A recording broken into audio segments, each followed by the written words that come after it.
علمتنا إنك أنت العليم الحكيم وتب علينا إنك أنت التواب الرحيم رب زدنا علما نافعا فهما مستقيما وهداية للصواب لا حول ولا قوة إلا بالله العلي العظيم لا حول ولا قوة إلا بالله العلي العظيم اللهم ألهمنا علما نعرف به أوامرك ونعرف به نواهيك وانصرنا القوم النبيين وإلهم الملائكة المقربين وانفسنا من ظلمات الوحي وافتح علينا برحمتك وعلمنا صلاة رب اشرح لنا صدرنا ولساننا واحلل عقدة من لساننا قال الشيخ المصطفى تعالى نفعنا من علومه في الدارين. Sekarang. Dan Syafi' itu anak Sa'ib. Setengah daripada nenek-nenek bagi Imam Syafi'inya ialah ada seorang namanya Syafi' anak kepada Sa'ib, iaitu yang dibangsakan bukan iaitu yang dibangsakan kepadanya kepada Syafi'iyun Imam Syafi'i radhiyallahu anhu. Jadi dipanggil katanya dia tu nama Muhammad, Imam Syafi'i nama dianya Muhammad tapi digelarkan dengan katanya Syafi'i sebab dibangsa kepada nenek dia yang nama Syafi'. Ia berjumpa akan Nabi sallallahu alaihi wasallam. Ia Syafi'.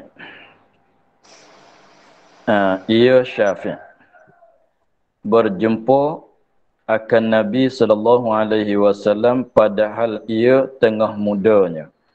Jadi nenek bagi Imam Syafi'i yang nama Syafi' itu adalah seorang sahabat Nabi sallallahu alaihi wasallam. Pada masa dia berjumpa dengan Nabi sallallahu alaihi wasallam pada zaman nabinya dia masih muda lagi. Dan masuk Islam. Dan masuk Islam bapa Syafi'. Bapa dia tu Sa'ib. Dan masuk Islam. Kitab tu salah tulisan.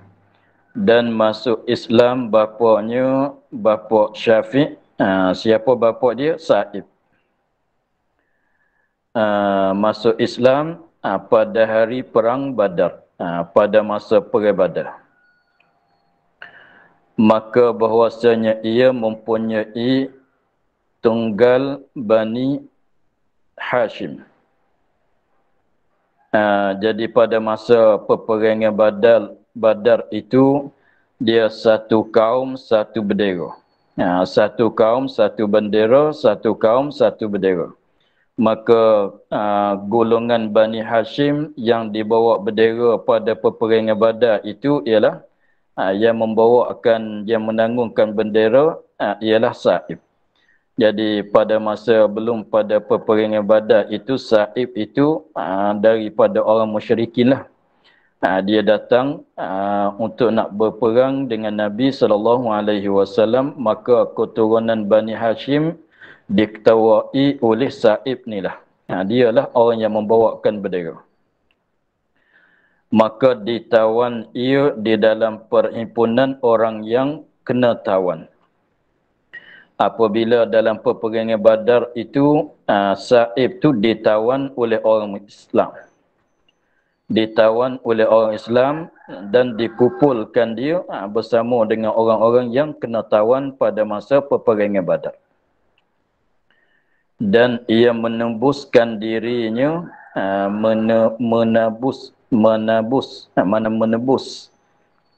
dan ia Sa'ib menembuskan dirinya dengan Islam menembuskan dirinya dengan Islam kemudian Islam ia jadi dia menembuskan diri dia daripada kenatawan itu dengan secara dia memeluk agama Islam. Jadi mula di situlah Sa'ib ayah bagi Syafi' masuk Islam.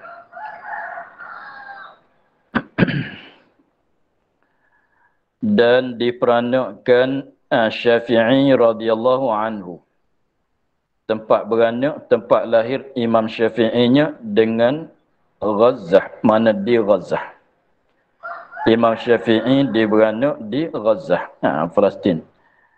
Yang ada ia Gaza itu, yang ada ia tempat mati Hashim, nenek Nabi SAW. Jadi Hashim, nenek Nabi, salah seorang nenek Nabi, meninggal di Gaza. Gaza tu di mana? Iaitu dusun, yakni satu negeri pihak Syam. Kita maklumlah sekarang tu dalam Palestin. Dan kata kil di negeri Asqalan. Kata setengah ulamanya Imam Syafi'i beranak pada Asqalan. Asqalan tu sekarang dalam Israel. Tak jauh daripada Gaza. Kawasan kat tepi laut pada Israel. Nama satu tempat tu Asqalan. Kata kilnya beranak di situ. Bukan beranak pada Gaza. Tapi Asqalan dengan Gaza tu tak jauh sangat. Dan kata kil di Mino. Kata setengah ulamanya Imam Syafi'i beranak di Mino. Kata setengah laginya beranak di Yaman. Itu banyak khilaf. Tapi yang masyhurnya ialah Imam Syafi'i beranak di Gaza. Dilahirkan Imam Syafi'i itu bila? Pada tahun 150. Tahun 50 Hijrah. Tahun 50 Hijrah. Maka tahun 50 Hijrah, 150 inilah tahun yang wafat Imam Abu Hanifah. Jadi setengah tu dia katanya Imam Abu Hanifah wafat pada tahun yang dilahirkan Imam Syafi'i. Kata setengahnya hari yang wafat Imam Abu Hanifah, hari itu juga dilahirkan Imam Syafi'i. Jadi ada dua ceritaan. Satu ceritaan katanya wafat Imam Abu Hanifah, lahir Imam Syafi'i pada hari yang sama. Tapi kata setengahnya bukan hari yang sama, bahkan tahun yang sama. Tahun yang diwafat Imam Abu Hanifah, tahun itu juga dilahirkan Imam Syafi'i. Setengah katanya bukan sekadar tahun yang sama saja, bukan hari yang sama. Setengah kata tahun tu sama, hari tak sama. Itu ada khilaf di antara ulama.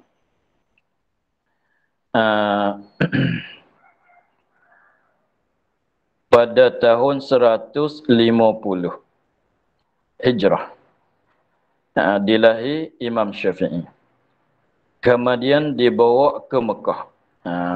Kemudian dibawa balik Imam Syafi'i, ibu dia bawa balik Imam Syafi'i ke Mekah. Jadi berpindah daripada asal duduk di Gaza, maka balik duduk ke Mekah. Padahal ia Imam Syafi'i anak 2 tahun. Masa Imam Syafi'i umur 2 tahun, dipindah kepada Mekah. Dan besar ia di Mekah. Besar di Mekah lah dia. Dan menghafazkan Quran padahal ia anak 7 tahun. Dia hafalkan Quran semua, ia ingatkan Quran, hafalkan Quran semua pada umur dia 7 tahun saja. Dan hafaz kitab Muwatta hadis karangan Imam Maliki padahal ia anak 10 tahun. Pada masa dia umur 10 tahun, dia dah habis hafal, dia dapat menghafalkan kitab Muwatta bagi Imam Malik. Pada masa tu umurnya 10 tahun. Dan mengaji ilmu fiqh atas Muslim anak Khalid. Pada masa dia kat Mekah itu, dia ada belajar, dia ada mengaji ilmu fiqh atas Muslim anak Khalid. Yani belajar ilmu fiqh bersama Muslim bin Khalid, anak Khalid. Jadi guru yang pertama bagi dia. Muslim bin Khalid ni siapa? Ia Muslim bin Khalid mufti negeri Mekah Al-Musharrafah. Pada masa tu dia lah jadi mufti di Mekah. yang dikatakan dia, yang digelarkan dia kan Muslim bin Khalid dengan Zinji. Zinji. Orang gelar kepada Muslim bin Khalid tu, orang gelar katanya Zinji. Orang panggil Zinji kat dia. Kenapa dipanggil kepada Muslim bin Khalid, mufti Mekah pada masa itu, salah seorang guru Imam Syafi'i, orang panggil Zinji kat dia. Sebab sangat kelabu warnanya, warna kulit. Sebab warna kulit dia tu kelabu, maknanya orang kulit hitam. Orang kulit hitam dikatakan Zinji. Dan mengizin ia Muslim akan Imam Syafi'i pada ifta, jadi pada memfatwakan masalah.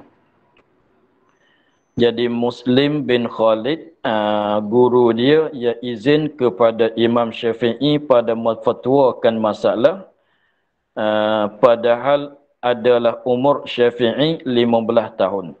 Umur Imam Syafi'i 15 tahun dah dapat izin daripada gurunya untuk memfatwakan masalah-masalah. Dah alim dah.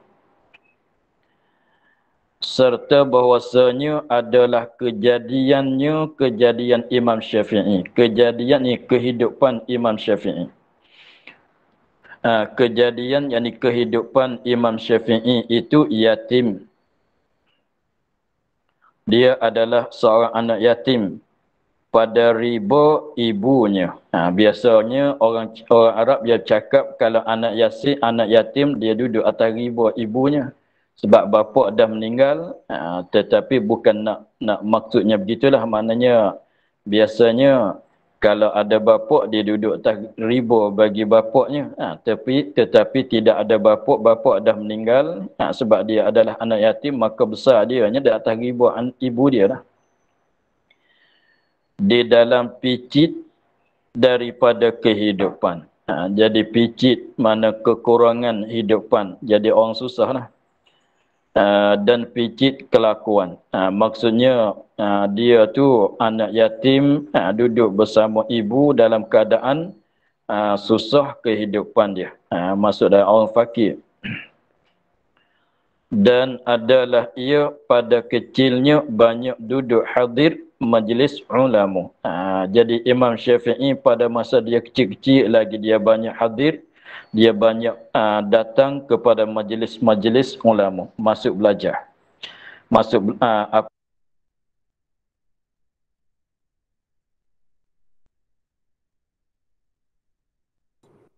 Suara baba tak dengar apa.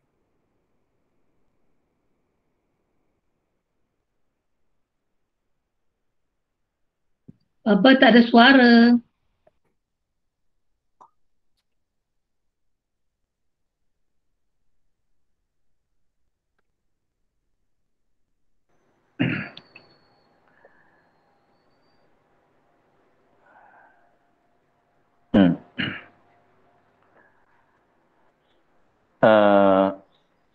Ulang balik. Dan mengizin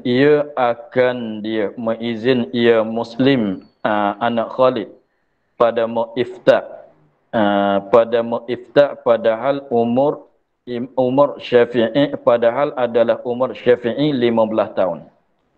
Umur Imam Syafi'i 15 tahun dah dapat izin daripada gurunya untuk memfatwakan masalah. Maksudnya orang kalau tak sampai tahapnya tak boleh nak fatwakan masalah. Ini menunjuk kata dia tu umur baru 15 tahun dah tinggi ilmunya sehingga dapat izin daripada gurunya untuk memfatwakan masalah. Serta bahawa adalah kejadiannya, kehidupan Imam Syafi'i yatim. Dia adalah anak yatim pada riba ibunya. Biasanya orang Arab cakap katanya anak yatim duduk atas riba ibunya. Sebab ayah dah meninggal. Di dalam picit daripada kehidupan dan picit kelakuan. Jadi maknanya picit maknanya tak luah. Jadi kesepitan daripada kehidupan makanan dan kelakuan. Jadi keadaan dia tu orang susah, orang fakir. orang miskin. Dan adalah pada kecilnya, pada masa Imam Syafi'i masih kecil lagi, banyak duduk hadir, banyak duduk hadir majlis ulama, banyak masuk belajar pada majlis-majlis mengajar ulama-ulama pada Mekah pada masa dia kecil. Dan menyurat, dia ada tulis, dia ada catat, dan menyurat, menulis, mencatat akan barang yang dapatnya, akan barang yang akan ilmu-ilmu yang dia dapat daripada ulama-ulama, dapat daripada mulut ulama pada tulang.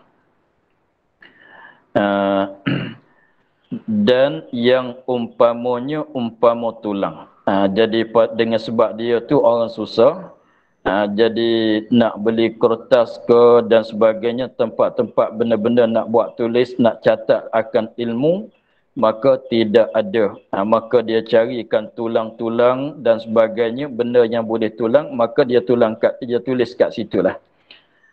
Lebih laginya masa dulu tu jenis kertas tu susah nak dapat.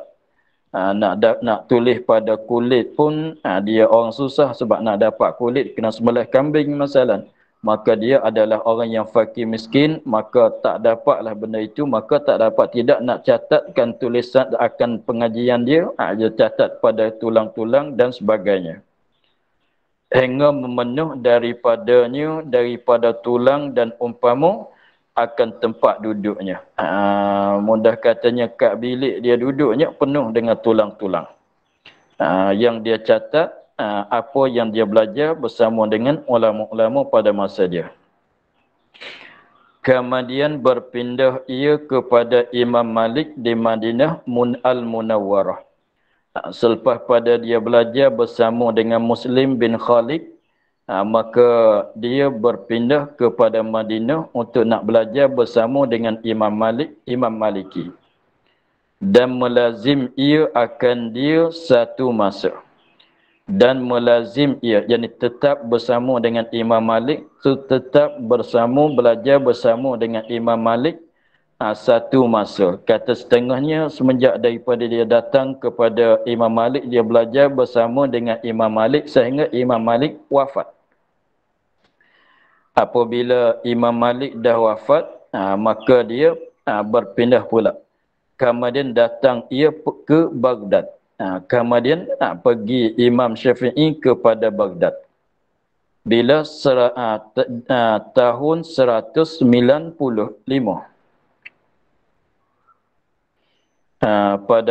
Pada tahun 195 itu pertama kali Imam Syafi'i datang ke Baghdad. Pada masa tu dia dah orang alim, dah jadi peringkat mujtahid. Maka berhenti ia dengan dia 2 tahun. Yang meninggal Imam Syafi'i kat Baghdad itu dalam masa 2 tahun. Dalam masa 2 tahun itu, maka berhimpun atas Imam Syafi'i. Maknanya berhimpun tu maknanya mari belajar bersama Imam Syafi'i lah. Datang belajar bersama dengan Imam Syafi'i. Segala ulama Baghdad. Ulama Baghdad pada masa itu apabila Imam Syafi'i datang ke Baghdad, ramailah daripada ulama-ulama Baghdad tu datang berhimpun bersama Imam Syafi'i. Mana datang belajar bersama dengan Imam Syafi'i. Dan kembali kebanyakan daripada mereka itu, daripada ulama Baghdad, daripada mazhab mereka itu. Yang ada mereka itu atasnya kepada mazhab Syafi'i. Katanya, dan kembali kebanyakan daripada mereka itu daripada mazhab mereka itu.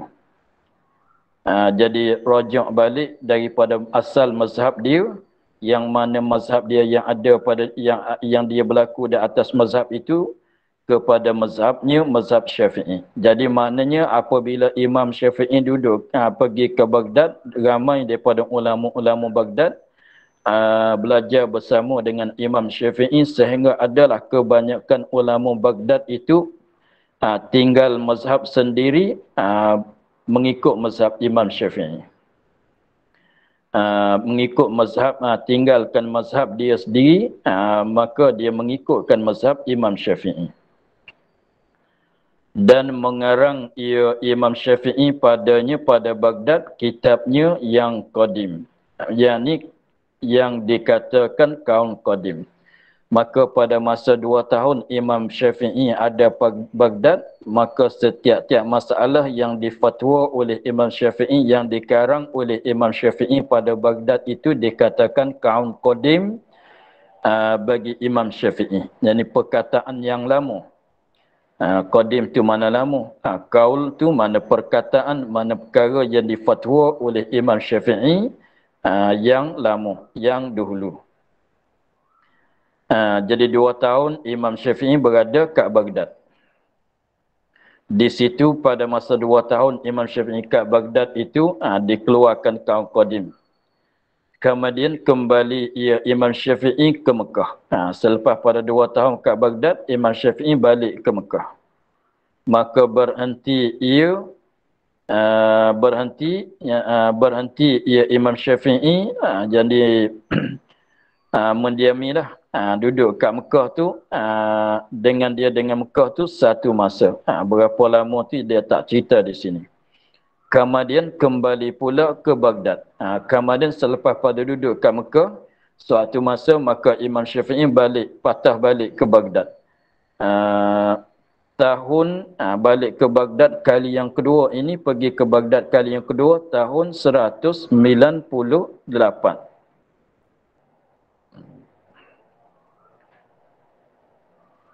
Tahun 198 tahun. Jadi itu masa itu tarikh dia. Kembali kepada Baghdad kali yang keduanya tahun 198 tahun Hijrah.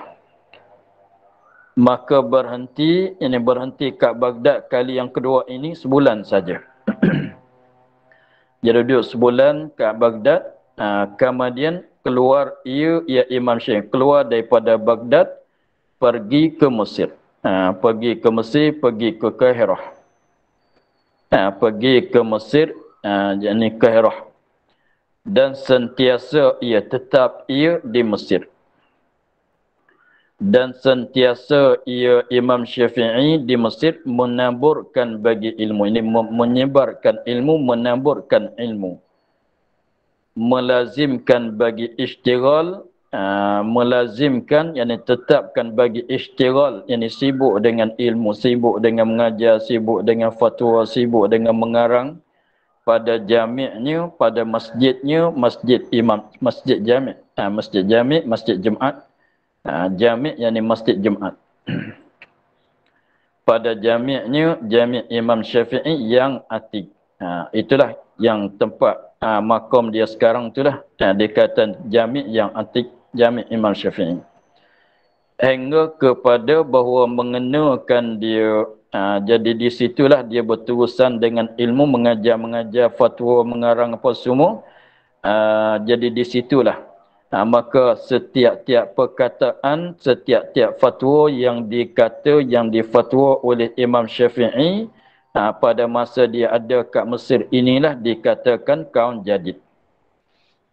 Jadi maknanya fatwa Imam Syafi'i, perkataan Imam Syafi'i yang mana dia kata, yang mana dia menghukum, yang mana dia fatwa pada masa dia tetap di Mesir, maka itulah dikatakan kaum jadid bagi Imam Syafi'i.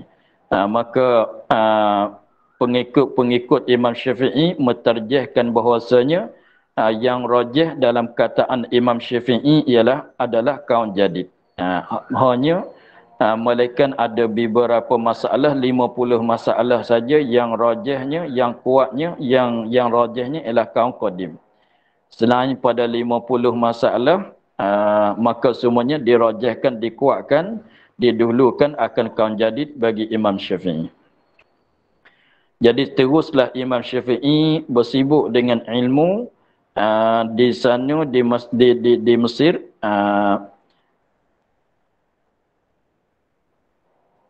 hingga kepada bahawa mengenakan dia pukul yang sangat. Jadi pada masa dekat-dekat dia nak meninggalnya, ada seorang tu nama Ashhab. Ada seorang tu nama dia Ashhab. Dia berdebat dengan Imam Syafi'i. Maka kalah dia. Apabila kalah dia, dia marah kepada Imam Syafi'i, dia pukul Imam Syafi'i. Maka dengan sebab pukul itulah, pukul yang sangat, pukul yang kuat, pukul yang berat, maka sebab itulah, maka daripada sebab itulah meninggal sakit Imam Syafi'i dan meninggal Imam Syafi'i. Hingga bahawa mengenakan dia kan Imam Syafi'i pukul yang sangat. Kena pukul dia orang. Orang yang pukul Imam Syafi'i mengikut kata setengahnya, nama dianya Ashhab. Pukul yang sangat. Kenapa dia pukul? Kenapa dia pukul? Sebab dia kalah. Dia kalah berdebat dengan Imam Syafi'i. Maka apabila dia kalah tu adalah perasaan tak baik pada dianya. Dia pukul Imam Syafi'i. Pukul kat kepala Imam Syafi'i. Pukul yang kuat. Daripada itulah. Dengan sebabnya. Jadi mati Imam Syafi'i itu dengan sebab itulah. Dengan sebab sakit kena pukul tadi. Beberapa hari sakit tu, beberapa hari. Banyak hari jugalah dia sakit nak boleh ke wafat. Atas barang yang dikatakan. Mengikut kata setengah lah. Katanya dia tu mati dengan sebab sakit kena pukul kat orang. Tapi ada juga setengah katanya bukan mati sebab sakit kena pukul, bahkan ditipu penyakit bawasir. Ada juga ceritanya. Tapi yang masyhurnya mati sebab kena pukul. Kena pukul di seorang tu nama Ashhab. Setengah katanya dipukul oleh dua orang lelaki daripada Maghribi. Maka sakit tu kemudian maka berpindah ia kepada rahmat. Wafatlah dia. Maka berpindah ia Imam Syafi'i kepada rahmatullah. Iaitu Imam Syafi'i Qutbul Wujud. Ini satu-satu gelaran peringkat di si ahli tasawuf. Satu peringkat yang digelar oleh satu peringkat gelaran bagi ahli tasawuf. Qutbul Wujud, mana penghulu bagi sekalian benda ada. Sekalian manusia. Pada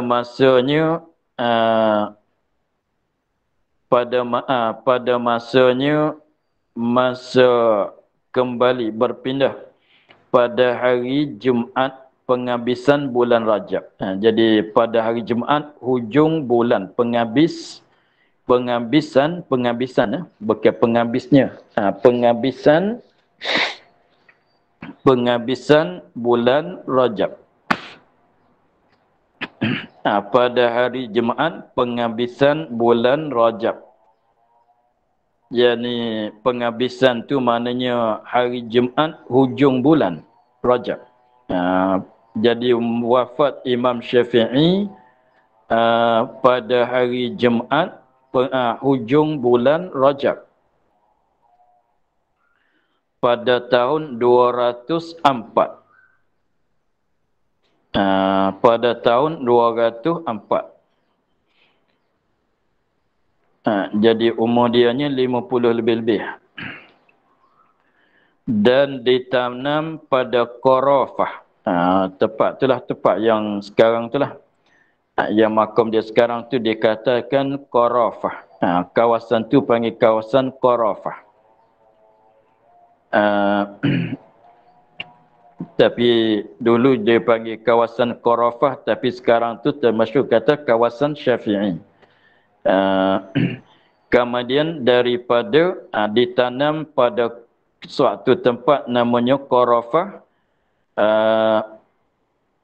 kemudian daripada sembahyang asar pada hari matinya, pada hari Jumaat tu juga selepas pada sembahyang asar ditanamkan Imam Syafi'i.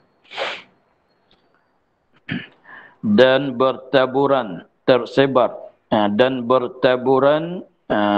tersebar ilmu Syafi'i pada segala negeri. Jadi ke seluruh negeri, jadi maknanya semuanya dibawakan ilmu daripada Imam Syafi'i. Sebab ramai muridnya datang belajar bersama dengan Imam Syafi'i. Maka apabila selepas pada belajar tu masing-masing balik ke rumah, kat kampung tempat masing-masing, jadi ilmu yang diterima, yang diambil pada Imam Syafi'i itu tersebar merata-rata negeri.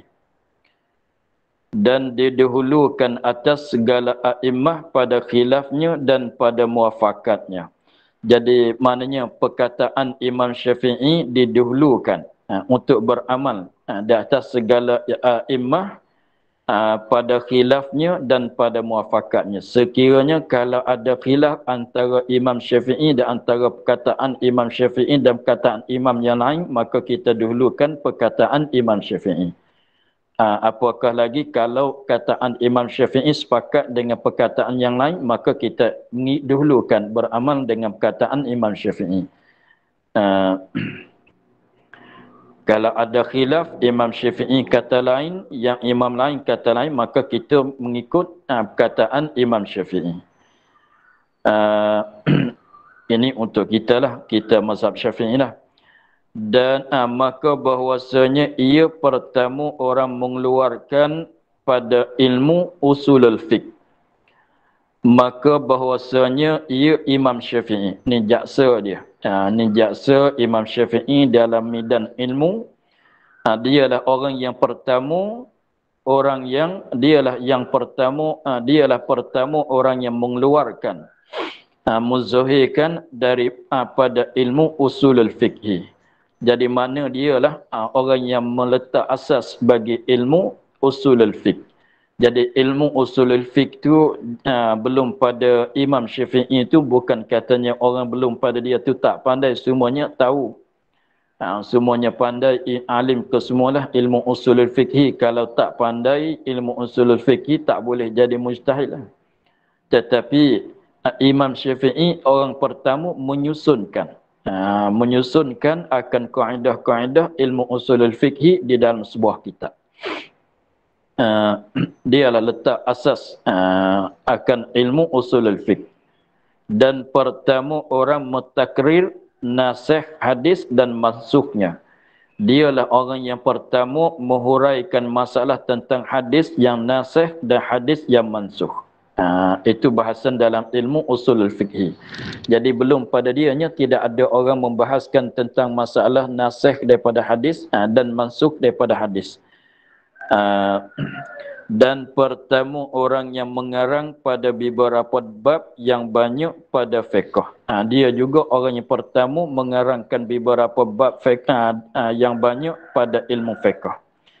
Jadi kitab fiqh yang dikarangkan oleh Imam Syafi'i, dialah orang yang pertama mengarangkan kitab fiqh yang menghimpunkan beberapa bab dalam sebuah kitab. Jadi belum pada ni tu ada orang mengarangkan kitab, tapi setengah tu mengarang tidak mencukupi. Setengah tu mengarangkan bab solat saja, setengah tu mengarang bab puasa saja, setengah tu mengarang bab muamalat saja. Tapi Imam Syafi'i dia himpunkan dalam kitab, lebih-lebih laginya kitab bagi dianya melengkapi segala bab-bab ilmu fiqh. Dan atas Imam Syafi'i ditanggungkan hadis yang masyhur. Ditanggungkan hadis yang masyhur. Mana dia hadis yang masyhur? Iaitu sabda Nabi SAW. Ada suatu hadis yang sabda oleh Nabi SAW, alimu Quraisyin yamla'u tibaqal ardi ilmah. Alimu Quraisyin yamla'u tibaqal ardi ilmah. Alim Quraisy, mana seorang yang alim yang bangsa Quraisy. Seorang yang alim yang berbangsa Quraisy itu memenuhkan muka bumi ilmunya. Memenuh yang meratai ilmunya akan muka bumi. Maka yang Nabi kata orang alim daripada bangsa Quraisy itu kena atas siapa? Maka ulama katanya ialah ditanggungkan di atas Imam Syafi'i. Maknanya yang Nabi katanya seorang yang alim daripada bangsa Quraisy, ilmu dia tu meratai seluruh muka bumi, maka kena atas siapa? Maka semuanya ulama, kebanyakan ulama menanggungkan katanya orang alim Quraisy dan itu kena kepada Imam Syafi'i. Jadi siapakah yang dimaksud dalam hadis Nabi kata orang alim, seorang yang alim daripada bangsa Quraisy, maka kebanyakan ulama katanya tak lain tak bukan ialah Imam Syafi'i. Itu maksud katanya, dan atas Imam Syafi'i ditanggungkan hadis yang masyhur. Jadi ditanggung macam mana? Maknanya alim Quraisy, seorang yang alim daripada bangsa Quraisy yang ilmu dia tu merataikan seluruh muka bumi, kena atas siapa? Maka dikatakan kena atas Imam Syafi'i. Itu maksud kata dan atasnya ditanggungkan. Dan berkata ia Imam Syafi'i radhiyallahu anhu bagi Rabi'. Dan kata ia Imam Syafi'i radhiyallahu anhu bagi Rabi', engkaulah yang riwayatkan segala kitabku. Rabi' ni salah seorang daripada muridnya. Tapi anak murid bagi Imam Syafi'i dalam bahasa istilah mazhabnya kita panggil ashab Imam Syafi'i. Ashab Imam Syafi'i, mana orang-orang yang meriwayatkan mazhab Imam Syafi'i, orang-orang yang membawakan mazhab Imam Syafi'i yang terima daripada Imam Syafi'i. Dan berkata ia Imam Syafi'i radhiyallahu anhu bagi Rabi', dia ada cakap kepada Rabi', salah seorang pada muridnya, salah seorang pada ashabnya, engkaulah yang meriwayatkan segala kitabku. Jadi maknanya kaulah orang yang meriwayatkan segala kitabku. Jadi maknanya bagi tugasan Imam Syafi'i kepada Rabi' untuk nak meriwayatkan, menyampaikan kitab-kitabnya kepada yang lain. Jadi setengah daripada rawi mazhab Imam Syafi'i, setengah pada orang yang menyebarkan mazhab Syafi'i. Maka hidup ia kemudian daripadanya umpama hampir 70 tahun. Maka hidup ia Rabi' kemudian daripadanya, daripada wafat Imam Syafi'i, kemudian daripadanya, yakni kemudian daripada wafat Imam Syafi'i, umpama yakni lebih kurang. Umpama yakni lebih kurang hampir 70 tahun. Jadi maknanya Imam Syafi'i pesan kepada Rabi', kaulah mesti meriwayatkan segala kitab aku. Engkaulah yang membawakan segala kitabku, menyampaikan, menyebarkan ilmu-ilmu daripada kitab aku. Maka selepas pada Imam Syafi'i wafatnya, 70 tahun pulanya Rabi' hidupnya. Hingga jadilah kenderaan yang datang kepadanya daripada tiap-tiap negeri kerana lobo mendengarkan kutub Syafi'i. Kutub yakni beberapa kitab-kitab Imam Syafi'i. Jadi masa Rabi' itu dia Rabi' ni padahalnya murid Imam Syafi'i itu ramai, setengah pada Buaiti, setengah daripadanya ramai lagi lah. Tetapi Rabi' orang yang paling muda. Pada masa Imam Syafi'i hampir-hampir nak meninggal tu, maknanya anak murid Imam Syafi'i yang paling mudanya ialah Rabi'. Sebab tu dia pesan kepada Rabi', kata kaulah orang yang meriwayatkan segala kitab Imam Syafi'i. Jadi maknanya kalau nak belajar kitab Imam Syafi'i, belajar bersama Rabi'. Siapa nak belajar kitab-kitab Imam Syafi'i, kitab-kitab yang disusun, yang dikarangkan oleh Imam Syafi'i, maka belajarlah bersama dengan Rabi'. Sebab Imam Syafi'i pesan wasiat begitu kepada Rabi'. Dia salah seorang rawi yang meriwayatkan kitab Imam Syafi'i. Maka dalam masa 70 tahun selepas pada wafat Imam Syafi'i, Rabi' mengajarkan kitab Imam Syafi'inya, hingga jadilah kenderaan datang kepadanya, kepada Rabi' pada tiap-tiap negeri. Jadi seluruh negeri Islam pada masa itu ada datang kenderaan kepada Rabi'. Kerana ini untuk supaya lobo, tomok mendengarkan kutub Imam Syafi'i. Jadi maknanya dalam masa selepas pada tu dengan sebab wasiat Imam Syafi'i, jadi maknanya ramailah daripada beberapa buah negeri Islam pada masa tu orang datang kepada Rabi' untuk nak belajarkan kitab-kitab Imam Syafi'i, untuk nak dengarkan kitab-kitab Imam Syafi'i daripada mulut Rabi'. Dan serta yang demikian itu berkata ia Imam Syafi'i, kasih aku bahawa segala manusia mengambil ilmu mereka itu daripada aku, dengan ketiadaan dibangsakan kepadaku daripadanya sesuatu. Dalam keadaan dan serta yang demikian itu,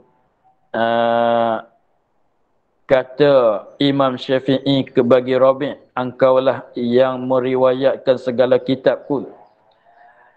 Serta demikian itu, dalam keadaan begitunya, dalam keadaan Imam Syafi'i pesan kepada wasiat kepada Rabi' sebagai untuk Rabi' itu jadi periwayat akan kitab-kitabnya.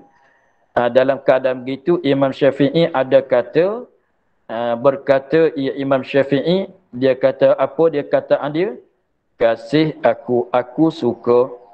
Kasih aku, yakni suka aku suka bahawa segala manusia mengambil ilmu mereka itu, segala manusia daripadaku. Dia katanya cita-cita dia, benda yang dia sukanya, semua manusia terima ilmu, ambil ilmu daripada dia, daripada Imam Syafi'i, dengan ketiadaan dibangsakan kepadaku daripadanya pada ilmu sesuatu pun. Suatu pun. Jadi dia sukalah orang belajar bersama dia, terima ilmu daripada dia, tapi mintanya jangan bangsakan ilmu itu kepada dia. Ini tawaduk dia. Dia katanya, kalau tanya nak ke tidak, bagi semua ramai-ramai manusia pakat belajar bersama dengan dia, naklah begitu. Tapi tak payah katanya, ini saya belajar daripada Imam Syafi'i, ini Imam Syafi'i kata begini, mana dah belajar bersama dengan dia, balik beramal. Tak payah kata ini Imam Syafi'i kata, ini kataan ini Imam Syafi'i kata, tak payah bangsa begitulah. Mana bangsakan kepadaku, maknanya masalah ini dikata oleh Imam Syafi'i, masalah ini dikatakan Imam Syafi'i, itu dibangsakan. Siapa dia kata? Imam Syafi'i kata. Siapa dia kata begini? Imam Syafi'i kata. Itu makna dibangsakan perkataan kepada Imam Syafi'i. Dan adalah radhiyallahu anhu, dan adalah Imam Syafi'i radhiyallahu anhu sangat mustajab doanya. Memanglah dia tu seorang daripada waliullah. Dia salah seorang daripada waliullah, sangat diterimakan akan doanya. Dan setengah daripada katanya syair, setengah daripada syair yang dikata oleh Imam Syafi'i. Imam Syafi'i ada banyak perkataan syair dia. Imam Syafi'i ada banyak perkataan syair dia tu, ada banyak, sehingga dijadikan perkataan hikmat yang dihimpunkan dalam sebuah kitabnya, sebuah bukunya, Diwan Imam Syafi'i. Katanya, amattu matami'i fa'arahtu nafsi fa inna nafsa ma tama'at tahunu wa ahyaitul kunu'a wa kana mayyita fa fi ihya'ihi irdi masunu.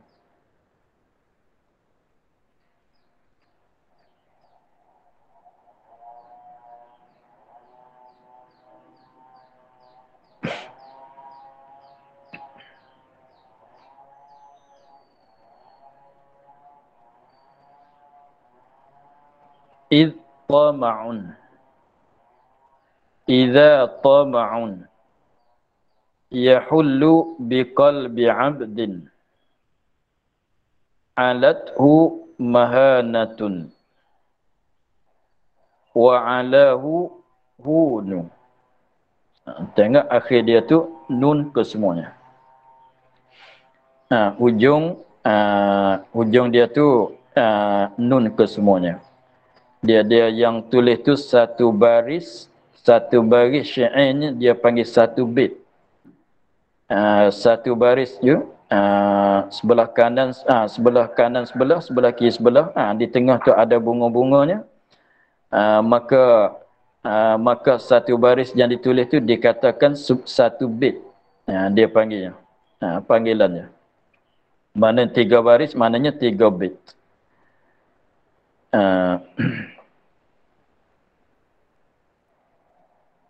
Amattu matami'i fa'arahtu nafsi fa innan nafsa ma tama'at tahunu wa ahyaytul qunu'a wa kana mayyita fa fi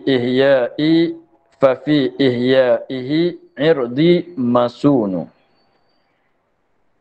idza tama'un yahullu biqalbi 'abdin alathu mahanatun wa alahu hunu.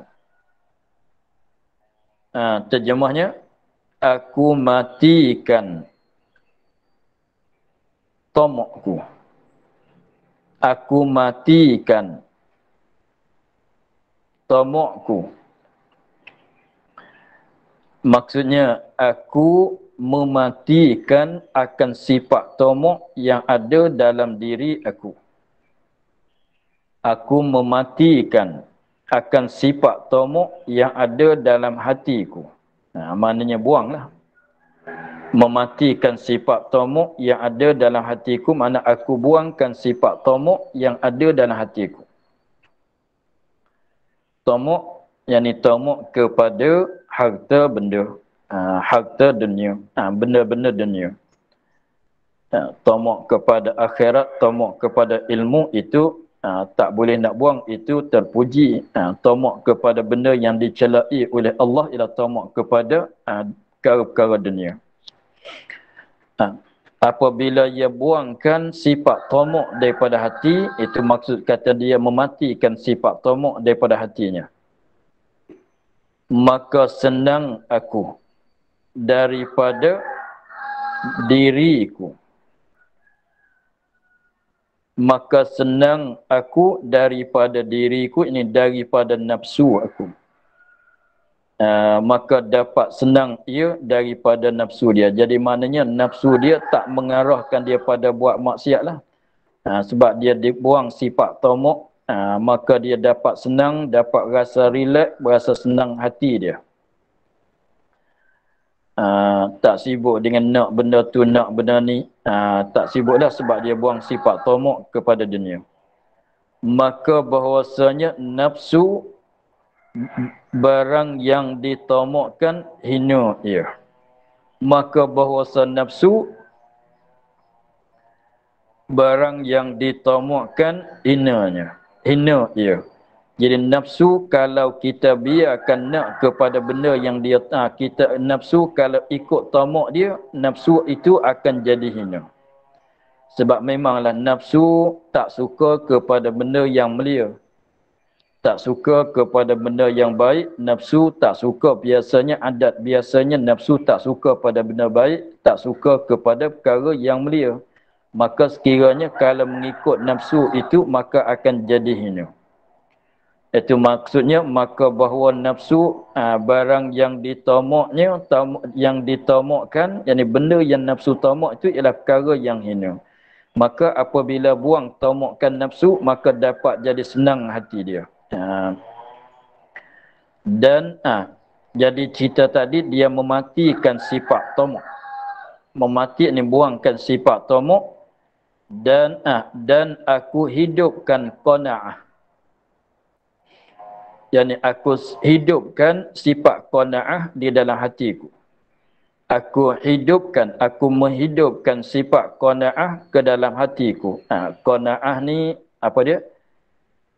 Cukup, rasa cukup dengan benda yang ada kat tangan dia. Ada banyak mana cukup dengan itulah. Ada sikit cukup dengan secara sikit. Qanaah maknanya terasa cukup, terasa redha, terasa puas hati dengan benda yang ada yang dibagi oleh Allah. Allah Ta'ala bagi banyak ni, alhamdulillah. Nak banyak lagi ke? Tak nak dah. Ada banyak ni, suka banyak ni. Ada sedikit, suka dengan sedikit. Jadi maknanya bukan dapat sedikit, rasa tak puas hati, nak lebih banyak pada ni lagi. Itu pada harta dunia lah. Maka itu bukan dia sifat qanaah. Sifat qanaah tu lawan bagi sifat tamak. Maka dia buang sifat tamak, dia hidupkan sifat qanaah di dalam hati dia. Dan ada ia mati. Dan ada ia ya qanaah tu mati. Ini belum pada ni sifat qanaah itu mati dalam hati dia. Jadi mana belum pada ni hati dia tu sifat tamak hidup dalam hati, mati sifat qanaah. Tetapi apabila dia mematikan sifat tamak dan dia menghidupkan sifat qanaah, belum pada ni dia mati. Mana belum pada ni tidak ada sifat qanaah, bahkan ada sifat tamak. Belum pada ni tidak ada sifat qanaah, bahkan ada sifat tamak. Maka apabila dia buangkan sifat tamak, maka hiduplah, datanglah sifat qanaah. Dan ada ia mati. Mana belum pada ni dia mati. Mana dia tidak ada. Sifat qanaah belum pada ni tidak ada. Belum pada dia buangkan sifat tamak tu, mana qanaah tidak ada. Memanglah. Sebab tamak dengan qanaah adalah dua benda yang berlawan. Kalau ada tamak, tidak ada qanaah. Maka menghidupkan dia itu, kemaluanku terpelihara. Maka pada menghidupkan, dengan sebab menghidupkan sifat qanaah, maka dengan sebab menghidupkan sifat qanaah, maka dengan sebab ada sifat qanaah di dalam hati, maka dengan sebab ada sifat qanaah dalam hati, kemaluanku, ini maruah aku terpelihara, tidak diganggukan. Tidak dirusakkan. Jadi dengan sebab dia mengadakan, dia menghiaskan hati dia dengan sifat qanaah, maka maruah dia tu terpelihara, tidak dirusakkan. Tak dijatuhkan maruah. Jadi maruah dia tu tinggi dengan sebab dia buangkan sifat tamak. Sebab orang kitanya kalau tengok kenapa jadi maruah dia terpelihara dengan sebab ada sifat qanaah, kerana tamak, sifat tamak. Kerana sifat tamak yang ada dalam hati seorang tu, apabila masuk dengan hati seorang hamba, apabila masuk dengan hati, apabila ada di dalam hati seorang hamba, apabila masuk dalam hati lah, masuk dengan hati ni masuk di dalam hati, masuk dengan hati ni masuk di dalam hati. Mana sifat tamak apabila ada kat dalam hati seorang hamba, meninggikan dia hina, meninggikan dia akan seorang hamba hinanya. Jadi menyebabkan jadi hina. Jadi apabila sifat tamak ada dalam hati seorang manusia, tamak kepada harta dunia, bukan tamak pada amal ibadat, bukan tamak pada ilmu, itu mulia. Tamak kepada harta dunia apabila masuk dalam hati seorang, maka menyebabkan seorang itu jadi hina. Nak jadi mulia mesti kena buangkan sifat tamak dan menyatakan kehinaan. Nyata mana latas kehinaannya. Jadi hina serta nyata kehinaan. Apabila ada sifat tamak pada hati seorang, maka jadi hina orang seorang itu dan nyata kehinaannya pada pandangan manusia. Diri dia jadi hina. Dari pulanya orang ramai pun tahu kata dia ni orang kehinaan. Itulah setengah daripada nasihat Imam Syafi'i yang mana dia ada sebut dalam diwannya dengan bentuk kataan syair. Itu nasihat dia. Dan lagi katanya pula, kita akhir di situ insyaAllah. Satu hari lagi kita akan dapat selesai, kita akan dapat masuk dalam tajuk yang kita tunggu-tunggunya, Kitabut Taharah. Maka hari ini kita akhir di situ dan lagi katanya. Wallahu a'lam, alhamdulillah rabbil alamin.